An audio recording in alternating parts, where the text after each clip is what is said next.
और कौशाम्बी का रुख करते हैं, जहां पर जमीनी विवाद में दो पक्षों में मारपीट हो गई। महिलाओं के बीच जमकर लाठी डंडे चले। मारपीट में एक महिला घायल हो गई। मारपीट का वीडियो भी सोशल मीडिया पर वायरल हो रहा है।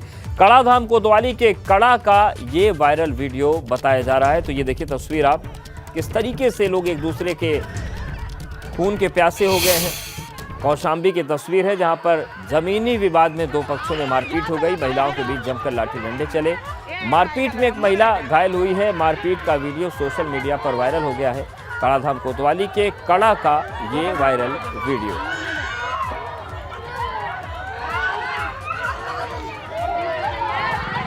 जमीन विवाद का मामला था, लाठी डंडे चल गए, चीख पुकार मच गई और काफी देर तक ये जंग होती रही। पिछले 4 दिन से कड़ाधाम कोतवाली के कड़ा का वायरल वीडियो है और मारपीट का वीडियो अब सोशल मीडिया पर वायरल भी हो रहा है। कौशाम्बी में जमीन विवाद में ये बवाल हुआ। प्रयागराज से बड़ी खबर है। उमेश पाल हत्याकांड के शूटर्स के खिलाफ आज भी बुलडोजर की कार्रवाई जारी रहेगी। आज शूटर गुड्डू मुस्लिम के घर को गिराए जाने की तैयारी है। दोपहर 12 बजे के करीब बुलडोजर की कार्रवाई शुरू हो सकती है। प्रशासन ने पूरा मुफ्ती इलाके में गुड्डू मुस्लिम के एक नए घर की तलाश की है, जहां पर बुलडोजर की कार्रवाई हो सकती है। तो लगातार उमेश पाल हत्याकांड में शूटर्स के खिलाफ जो बुलडोजर की कार्रवाई चल रही है वो हो रही है, क्योंकि शूटर्स तो पकड़ से बाहर है। फिलहाल उन तक पहुंचना अभी तक मुश्किल बना हुआ है, लेकिन उनके घरों को गिराया जा रहा है और आज शूटर गुड्डू मुस्लिम के घर गिराए जाने की तैयारी है। प्रशासन ने पूरा मुफ्ती इलाके में गुड्डू मुस्लिम के एक नए घर की तलाश की है और यहां पर बुलडोजर की कार्रवाई आज की जा सकती है। तो अतीक अहमद का शूटर है गुड्डू मुस्लिम। प्रयागराज के पूरा मुफ्ती इलाके में आज उसके घर पर बुलडोजर चलेगा। प्रशासन ने पूरी तैयारी कर ली है।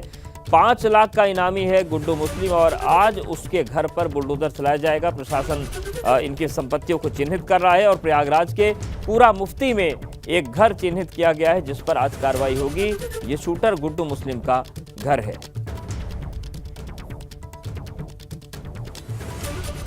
शूटर्स के घर पर बुलडोजर एक्शन लगातार जारी है। अतीक अहमद का शूटर है गुड्डू मुस्लिम और आज उसके घर पर कार्रवाई होगी। प्रयागराज के पूरा मुफ्ती इलाके में आज गुड्डू मुस्लिम के घर पर बुलडोजर चलाया जाएगा। और चलिए अब आपको बताते हैं कि उमेश कांड मामले में अब तक क्या क्या हुआ है, कैसे एक्शन हुआ है। 24 फरवरी को उमेश पाल की हत्या कर दी गई थी।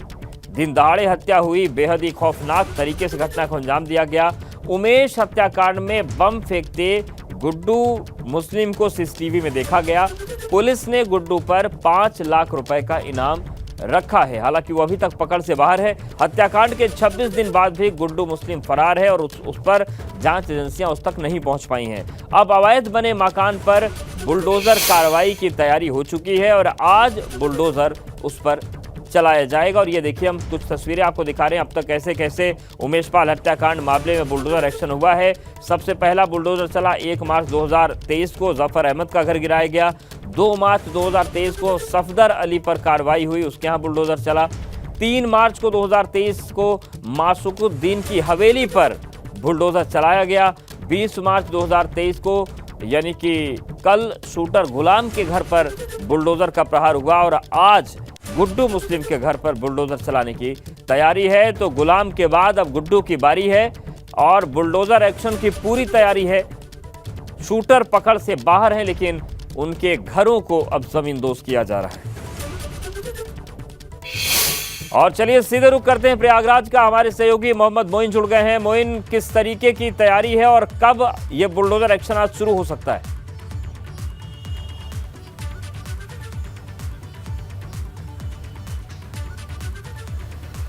देखिए, उमेश पाल शूटआउट केस में बुलडोजर एक्शन का पार्ट 2 कल से शुरू हो गया है और कल हमने देखा कि जो शूटर गुलाम है उसके घर पर बुलडोजर चला था और आज गुड्डू मुस्लिम की बारी है। और इस वक्त हम खड़े हुए हैं प्रयागराज विकास प्राधिकरण के दफ्तर में ही। हम आपको तस्वीरें दिखाना चाहते हैं कि देखिए, ये प्रयागराज विकास प्राधिकरण का दफ्तर है और ये बुलडोजर 3 बुलडोजर यहाँ पर ये खड़े हुए हैं और सामने आपको अधिकारियों की गाड़ियाँ भी नजर आ जाएंगी। तो अभी बुलडोजर यहाँ से मूव नहीं हुए हैं। धीरे धीरे कर यहाँ पर जो प्रयागराज विकास प्राधिकरण का दफ्तर है, यहाँ पर अधिकारियों का आना शुरू हो गया है। आप देख सकते हो कि हमारी बाईं तरफ कई अधिकारियों की गाड़ी खड़ी हुई है। हालांकि आम दिनों में अगर हम बात करें तो सुबह 10:30 बजे से पहले कोई भी अधिकारी यहाँ पर नहीं आता है, लेकिन चूंकि आज कार्रवाई होनी है इसलिए तमाम अधिकारी यहाँ पर आ गए हैं।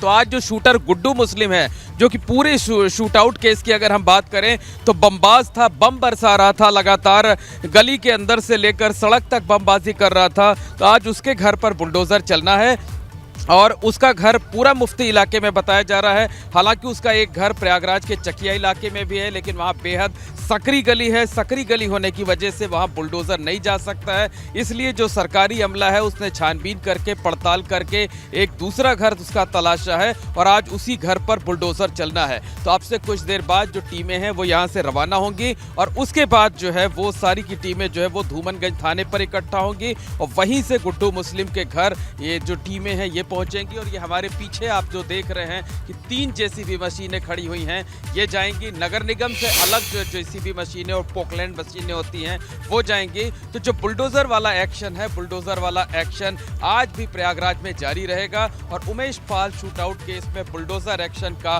पार्ट 2 कल से शुरू हुआ है। कल शूटर गुलाम हसन के घर पर बुलडोजर चलाया था।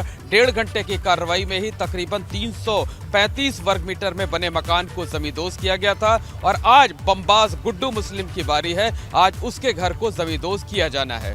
बिल्कुल, लेकिन मोइन, जिस तरीके से कल भी कार्रवाई हुई, आज भी कार्रवाई होनी है और पुलिस और प्रशासन समानांतर रूप से कार्रवाई कर रहे हैं। प्रशासन तो अपनी कार्रवाई दुरुस्त कर रहा है, लेकिन पुलिस और जांच एजेंसी अभी भी सवालों के घेरे में है कि आखिर शूटर्स को पकड़ क्यों नहीं पा रहे। इस बारे में कोई बयान आ रहे हैं पुलिस विभाग की तरफ से या उस पर सभी ने मौन साध रखा है?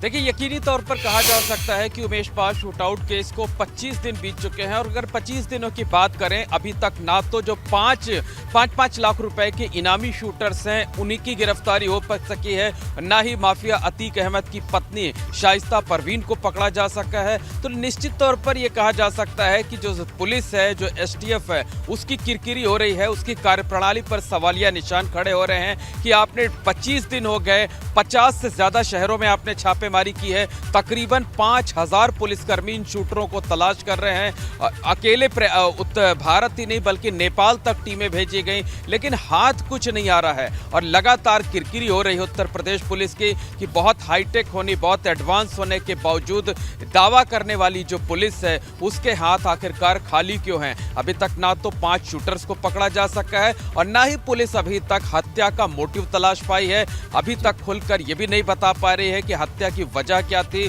किस वजह से हत्या की गई, कैसे साजिश रची गई। यानी जो पूरा वर्कआउट होता है वो वर्कआउट भी अभी 25 दिन के बाद नहीं किया जा सका है।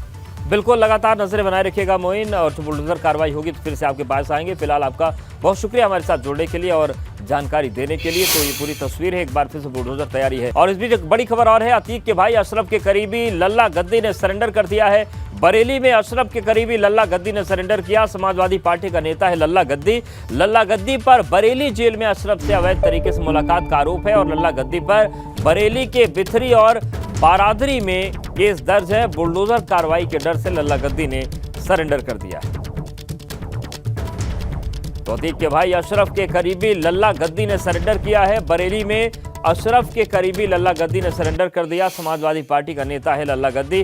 पूरा मामला हम आपको बता देते हैं क्या है। मामला यह है कि अतीक के भाई अशरफ का बेहद करीबी है लल्ला गद्दी और इसने सरेंडर किया है। बरेली में अशरफ के करीबी लल्ला गद्दी ने सरेंडर इसलिए किया क्योंकि उस पर अवैध तरीके से अशरफ से मुलाकात का आरोप है और बरेली जेल में जाकर ये अवैध तरीके से मिला था। लल्ला गद्दी पर बरेली के बिथरी और बारादरी में मामले भी दर्ज हैं, केस भी दर्ज हैं और बुलडोजर एक्शन के डर से इसने सरेंडर कर दिया। प्रयागराज से बड़ी खबर है, शाइस्ता परवीन की अग्रिम जमानत पर आज सुनवाई होगी। प्रयागराज की स्पेशल एमपी एमएलए कोर्ट में सुनवाई होनी है। शाइस्ता परवीन के वकील अपनी दलील पेश करेंगे। उमेश हत्याकांड में आरोपी है शाइस्ता परवीन। शाइस्ता परवीन पर 25,000 रुपए का इनाम घोषित किया गया है और शाइस्ता परवीन की अग्रिम जमानत याचिका पर आज सुनवाई होगी। प्रयागराज की स्पेशल एमपी-एमएलए कोर्ट में सुनवाई होनी है। शाइस्ता परवीन के वकील अपनी दलील पेश करेंगे। उमेश हत्याकांड में आरोपी है शाइस्ता परवीन। शाइस्ता परवीन पर 25,000 रुपए का इनाम भी घोषित है और अब देखने वाली बात होगी कि उन्हें अग्रिम जमानत मिलती है या नहीं मिलती है। तो प्रयागराज की एमपी-एमएलए कोर्ट में आज याचिका पर सुनवाई अग्रिम जमानत की। शाइस्ता परवीन की तरफ से ये लगाई गई है, उनके वकील दलील रखेंगे और अब राहत मिलती है या नहीं मिलती, ये एक बड़ा सवाल है। तो एमपी-एमएलए स्पेशल कोर्ट में आज सुनवाई होगी। शाइस्ता परवीन पर 25,000 रुपए का इनाम भी घोषित कर रखा है पुलिस ने और इन सब के बीच अग्रिम जमानत याचिका उन्होंने लगाई है।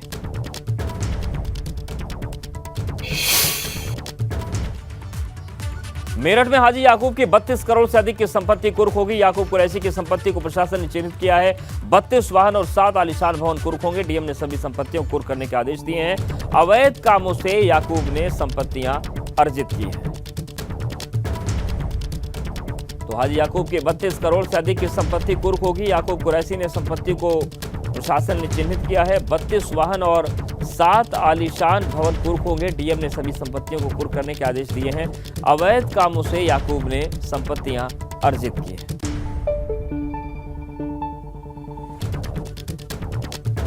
तो हाजी याकूब की 32 करोड़ से अधिक की संपत्ति कुर्क की जाएगी। याकूब कुरैशी की संपत्ति को प्रशासन ने चिन्हित कर लिया है, पहचान कर ली गई है। घटिया स्तर का जो मांस है उसकी प्रोसेसिंग की जा रही थी। इस आधार पर एक मुकदमा पंजीकृत किया गया था जिसमें उस कंपनी के जो डायरेक्टर थे और मेंबर थे उसके खिलाफ कार्रवाई की गई थी।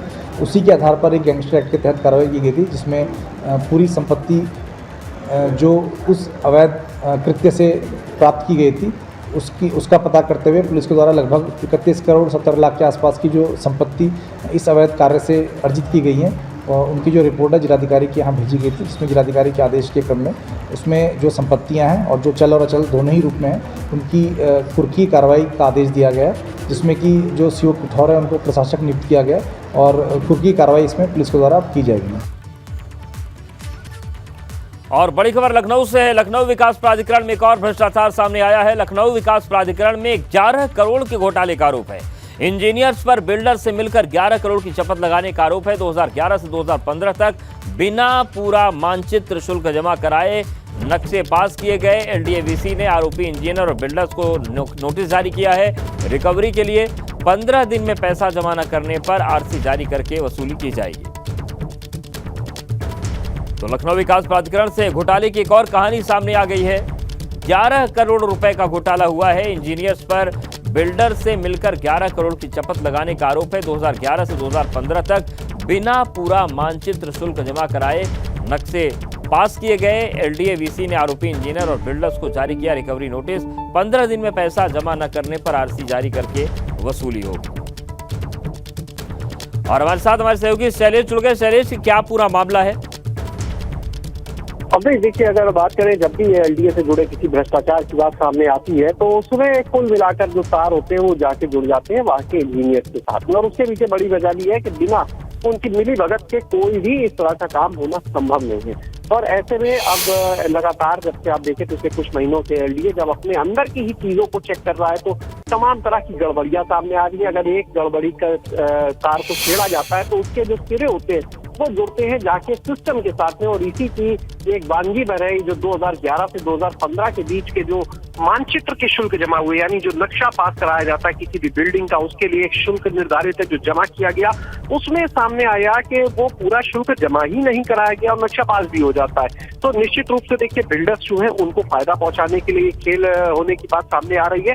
और इस तरह से अगर आप देखें एक आय का स्रोत भी होता है, क्योंकि जो विकास प्राधिकरण होते हैं ये अपनी खुद की आय से चलते हैं, इनके आधार पर ये आगे डेवलपमेंट के प्रोजेक्ट लेकर आते हैं क्योंकि अथॉरिटी है।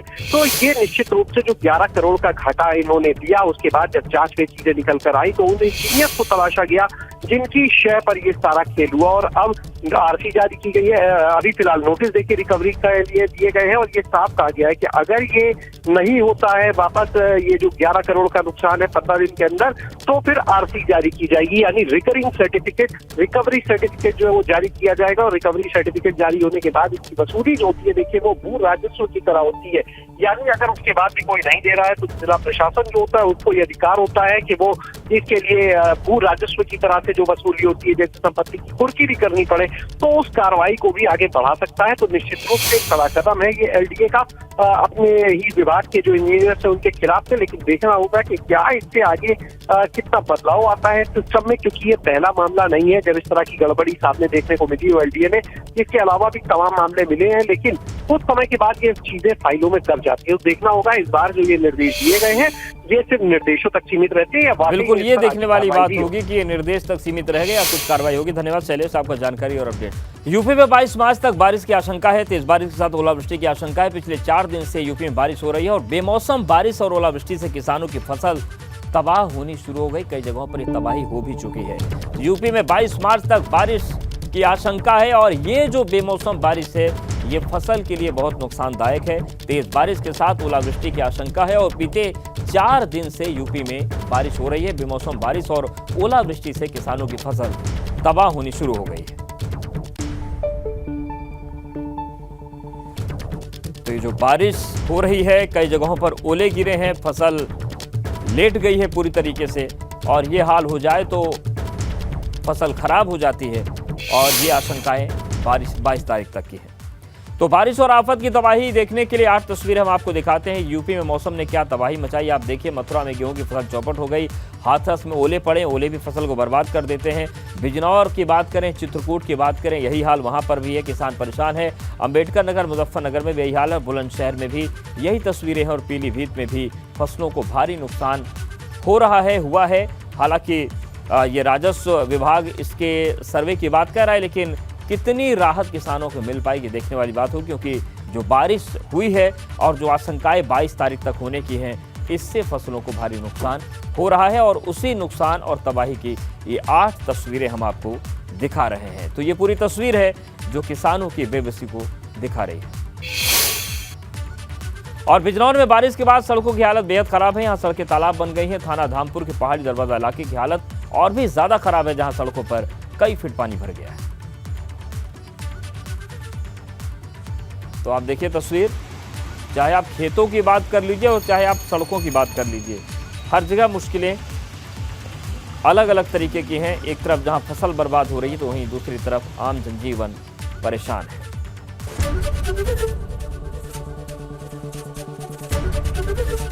एबीपी गंगा, खबर आपकी, जुबान आपकी।